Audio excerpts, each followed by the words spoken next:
This is the Rays POSTCAST, your instant game reaction for the Tampa Bay Rays, part of the Locked On Podcast Network. Your team every day. Hello and welcome to the Tampa Bay Rays POSTCAST, your spot for instant Rays reaction after every single game. My name is Jonathan Shields. Make sure you guys go follow me on Twitter at Johnny10Shields. And 7 wins in a row for your beloved Tampa Bay Rays. I cannot believe that the Rays have gone on this streak, man. I mean, just inspiring stuff from the boys. We're going to break down a ton in this one, but we're going to start with how the offense had, I thought, constant pressure throughout a majority of the game. How Ryan Pepiot really battled 7-game win streak, and how this series can't be like last time against Cleveland. Started out strong, folded the last 2 games. Obviously, this is a 4-game series, a little bit different. We're going to look ahead to see a big-time matchup. I think tomorrow's game holds the key to the entire series. But first, we got to talk about how the Rays pitching was pretty dominant tonight. This is what you'll be talking about.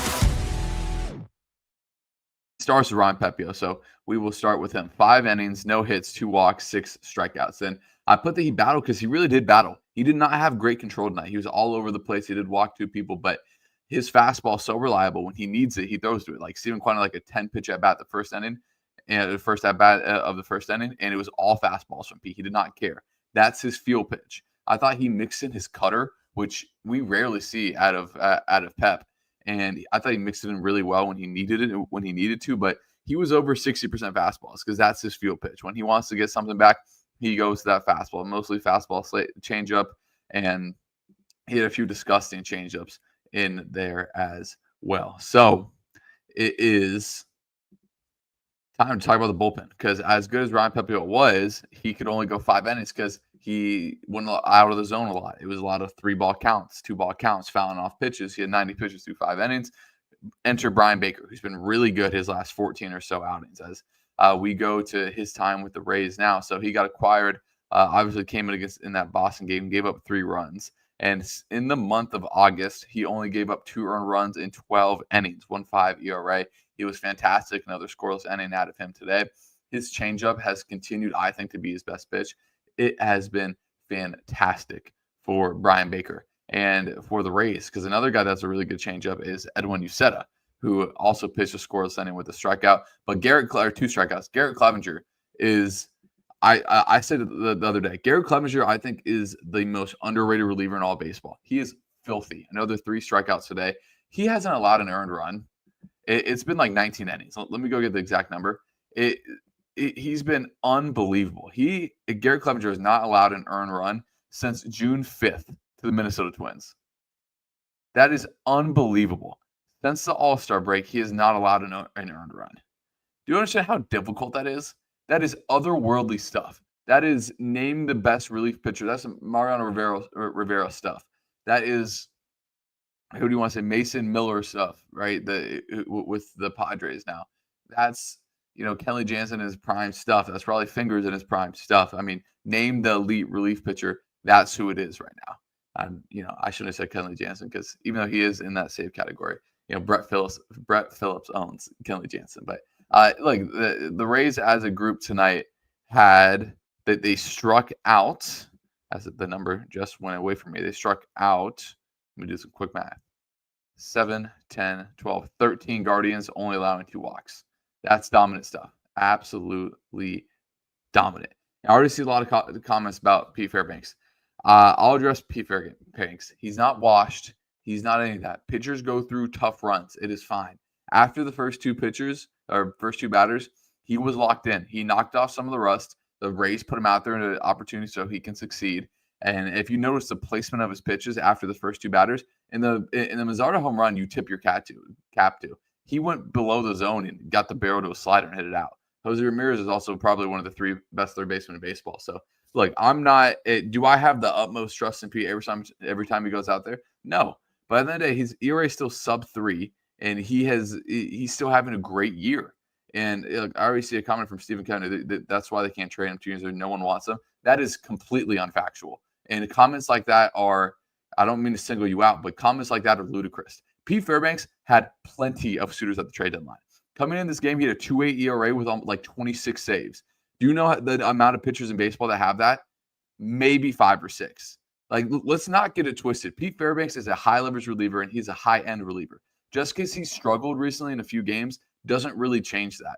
The Rays gave him some design days off and he had to knock off the rust the first two pitchers today. Again, the Manzardo home run is a great swing. The one of Jose Ramirez, okay, that was a bad pitch.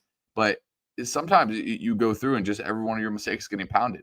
So I'm going to come to the defense of Pete Fairbanks right now because up until this point, he had a stretch where he only allowed one run in almost 13 innings before this. And yes, he struggled against Cleveland, blew the game there, struggled a little bit against Washington. But I'm not going out there saying that Pete Fairbanks is some bum. As we go to Doug Bautista, I want to get to this now. He says, love your show, but disagree on Fairbanks. He's not an elite closer, puts too many men on base. I'm not saying he's an elite closer. I'm saying that he's still a very good bullpen arm. I'm commenting that Stephen Kennedy's point saying that there's no one wanted him, can't train for 2 years in a row. That's just not true. There are, I can name 10 relievers at the deadline that got traded that are worse than Pete Fairbanks. I'm not here saying that Pete Fairbanks is some incredibly high-end closer. I've been on record saying Pete Fairbanks is, I would prefer as my 8th inning guy, not as my 9th inning guy. But I'm not also going to sit here and say Pete Fairbanks is washed. Pete Fairbanks is still a good pitcher. Is he a top 10 bullpen arm in baseball? No. Is he washed? Is he unrecognizable? No. Okay, yes, Pete Fairbanks has not been as good recently as he has in years past, and the underlying metrics haven't been as high as him. But to say that no one wants him and that he's still not a good bullpen arm is just not true. And I would not be surprised if he stopped closing games for the Rays the rest of the season. So he is not someone that I'm not overly concerned with. But again, they need to put him in the right situation to succeed. I don't want to talk about Pete Fairbanks for a bunch more time.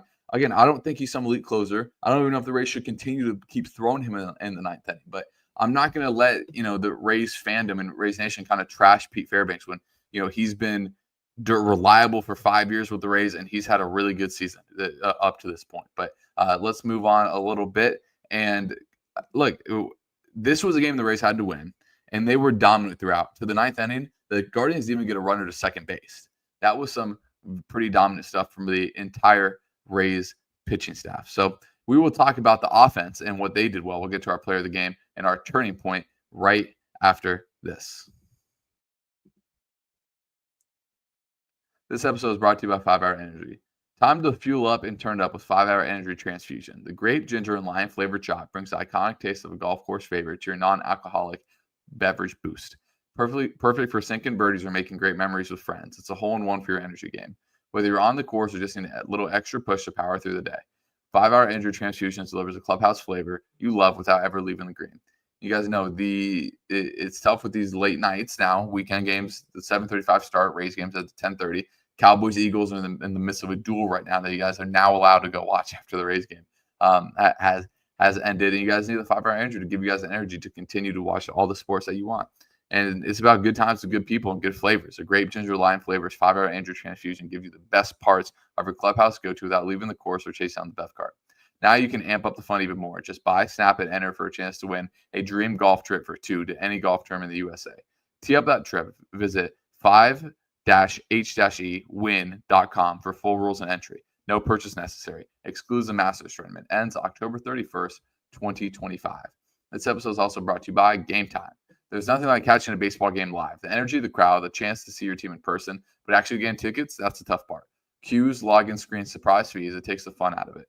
That's why I use Game Time, the app that gives the advantage back to the fans. Game Time is fast, easy, and backed up by the Game Time guarantee. You'll always get 100% authentic tickets delivered on time at the best price. Plus, all the fees are included. So the price you see is the price that you pay.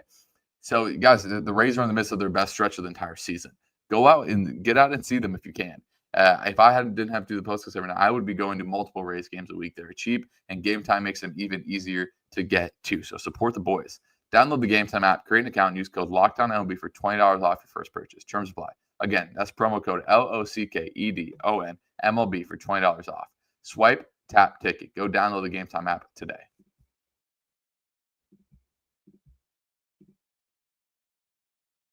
as we would transition talking about the offense first. If you guys are in here, please leave a like and comment. We got to celebrate these Rays wins, man, because we've been on the highs of the highs as Rays fans and the lows of the lows as Rays fans this season. Twists and turns. I'm just happy to see them putting it together right now. So if you guys are in the live, please leave a like. There's 21 people in here right now. Better see 21 likes afterwards. So let's talk about the offense. It started in the first inning, which I thought was so crucial, and that's why I turned to it as the turning point of the game. Time to reveal where the game was won or lost. It's the turning point.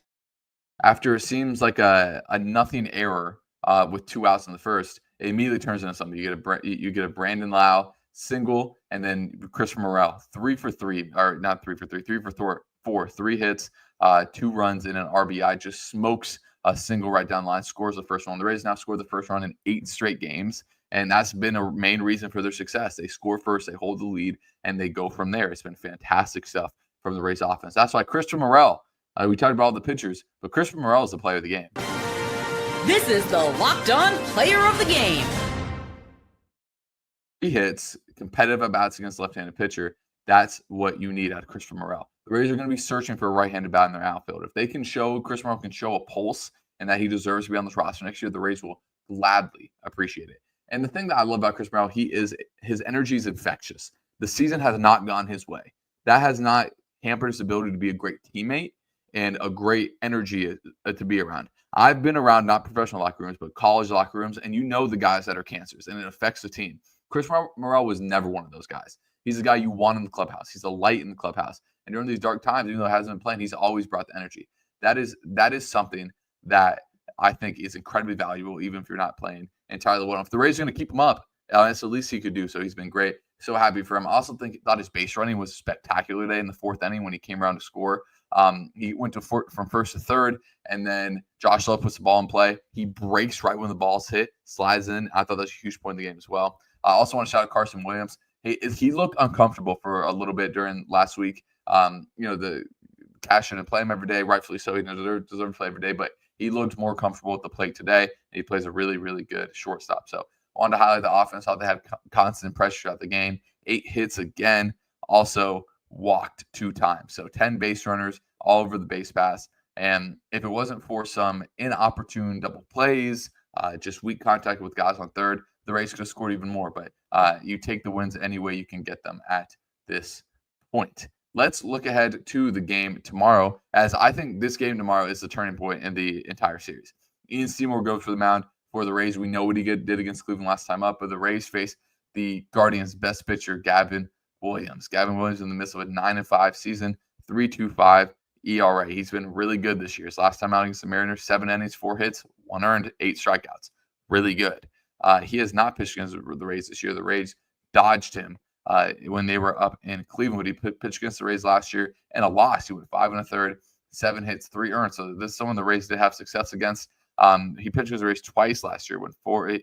He won his first matchup, 5 innings, 3 hits, and 1 earned. So someone that the Rays have seen before, someone that they've had success against. And if the Rays can get the win tomorrow, I know it's a tall task going for 8 in a row. It just makes winning 3 out of 4 of the series, which they need to do, so much more, not realistic, but I have a lot more confidence in doing that. So we know Seymour was insane in his first career start against the Cleveland early last week. 5 innings, 1 hit, 8 strikeouts. That's all you got to say. Ian Seymour was a stud last game. So we'll get to the comments as we go Jack's takes, because isn't that a season streak record too? It 100% is. 7 in a row, 9-1 of the last 10, man. It is unfathomable, guys. I need you to understand the Rays had gained 5.5 games over the last 8 games, 7 games. I mean, that is incredible. That's the run they need to go on. It's the run we talked about that they need to go on, and they're doing it. Impeccable stuff by this team. 2 games back now. The Mariners go to Atlanta. Hopefully Atlanta can do us some favors, and the Rays can just keep on winning. The Rays can only control what they can control, and it's good to see them win a game like this where the bats weren't dominant, right? The pitching did its thing, but still had some woes. They're winning different ways, like they did during that stretch in June, which is so encouraging to see that they're getting back to that brand of baseball, and they're doing it by not committing errors. They're not walking many people, and they're capitalizing on other teams' mistakes. That's when the Rays have been at their best this year, and that's where they're getting back to right now. So we go to Gary. He goes, that is 7 in a row, got stressful in the 9th. This is the best I've felt of the club since the end of June. instead of expecting something to go wrong, I always feel like they're going to win. Yeah, and it helps when the Rays score. They've scored in like 4 straight first innings. I mean, they've been fantastic. I can't say enough about the Rays, to say the very least. I was going to Jose Rodriguez talking about Pete Fairbanks. He says, I wouldn't say he's washed. He's still a great closer, just going through right now. Yeah, he is. And look, I don't know what the switch is. Maybe he turns into an 8th inning guy and that helps him. But yeah, it's going to be interesting. As we go, Stephen Kennedy, he asked, do you want to lock him into a new deal then? No, but I think the Rays should 100% pick up his option next year. People said that he didn't have a market at the trade deadline. It's just categorically false. The Rays chose to hold on to him because he's in their plans for next year. A bumpy 2 weeks, 10 days isn't going to change that. Do you guys remember how bad Edwin Uceta was? Not for 2 weeks, for like 6 weeks earlier in the season. Now he's dominant. It's 162 games. It's a long season. So I'm for one, giving him more of a benefit of the doubt. As we go to Gary, says, I like Pete, just a little concerned about him right now. Does Kyle Snyder do work on his mechanics? I don't know if his mechanics, but Doug Spatiza brings up a great point. Strikeout rate is down to 25% from 37 2 years ago. That's a problem. His put away stuff is there, and I think it's because he doesn't have a third pitch. It's just really fastball slider. His changeup, I don't really even think it's a changeup. It's just like a slower fastball, which is technically what a changeup is, but it's not enough speed differentiation. When you go from throwing 98 to throwing 94, and the movement isn't that different, like the hitters, they're too good and they can see it. So yeah, I don't know. It would be interesting to see. As we go to Creel Southpaw, he says, besides Clevenger, everyone in the bullpen has had their woes. Fairbanks having hiccups, but it's not catastrophically bad. I think he can clean it up before he can get a hand. Yeah, and I'm interested to see where the Rays are going to place him. You know, the Rays utilize their A bullpen today. Like you said, is probably available tomorrow, and that's about it from this group. Maybe Baker too, but Fairbanks won't pitch tomorrow. They have Jax, Kelly, Englert, and Montgomery available tomorrow. So yeah, we're going to need Ian Seymour to give length, which he's only got 5 innings the last 2 times. Hopefully he can stretch out into a 6 and be effective. We go Stephen Kennedy again. He says Brandon Law needs to get 30 home runs this year. He almost had 29 tonight. I thought he did have 29 tonight. I'm glad that the umpire crew went and looked at it. And I appreciate all your comments, Stephen Kennedy. Again, I didn't mean to single anyone out with the Fairbanks. There was a bunch of people talking about it. And it's just something that, you know, I feel like I had to address because, and I'm more than anyone a part of this, overreacting to one game, overreacting to a group of games when it's a 162 game season. Like are certain people that only comment on our posts when the Rays lose, saying how, oh, I knew the Rays were going to be this bad. It's all doom and gloom. And it was 10 days ago, the Rays were 7.5 games back and it looked like the season was over. And then they're in the midst of the best run of the season, right? And just baseball is such a long season. This year doing this every single day has made me realize that more than ever. Like 162 games is a long time. Like the Rays started playing games back at the end of March. We're in the first week of September. It is a grind. It is the biggest grind of a season that there is in professional sports. And as fans, it's our right to overreact, right? That's how we do as fans. But us people that listen to Rays Postcast also know that we can take a step back sometimes to say, okay, yes, this is bad, but their track record says they have a history turnaround. And that's what I would expect all these guys on the Rays that have struggled at some point to do, as they've shown me in their careers that they have bounced back. But I think tomorrow's a big one. This one was the one that the Rays, I thought the Rays had a distinct starting pitching advantage. It's good to see them get constant pressure against the lefty, but the Rays are going to up against the 2 pitchers I think they struggle the most against with the Guardians, with the lefty that dominated them in Cleveland, and obviously Gavin Williams tomorrow, who's been their best pitcher throughout the majority of the year. But if we get another good Ian Seymour performance, and if he can go 6 innings tomorrow, I think the Rays are really in a really good spot going forward, because you know maybe you don't have to see Mason Montgomery, who's really struggled for a lot of this year. So it has been it has been a minute since Ian Seymour has gone 6 innings, because he went to that bullpen role, then got stretched out again. So hopefully he's all the way stretched out and can go those 6 innings for the Rays. So again, Rays are 2 games back. They've won 7 in a row. Just an incredible run by this team, man. And it's something that I can't even believe that we're talking about, that the Rays are 2 games out of a playoff spot. It's right there. Their road to do it is hard, but they've put themselves in a position to do it. All credit to Kevin Cash. All credit to this team for keeping on fighting. It's something I can appreciate as a Rays fan, and it makes watching these games every night even better. So I appreciate all you guys for joining. I appreciate every single one of your guys' comments, whether it's about Pete Fairbanks saying he sucks, or just good vibes comments as well. I appreciate every single one of them. The Rays Postcast is nothing without the people that join in and help and interact with me doing it. So I appreciate every single person that joined. Make sure you guys leave a like before you get on out of here. And hopefully we're talking about 8 wins in a row tomorrow night. Still can't believe it. See you guys then.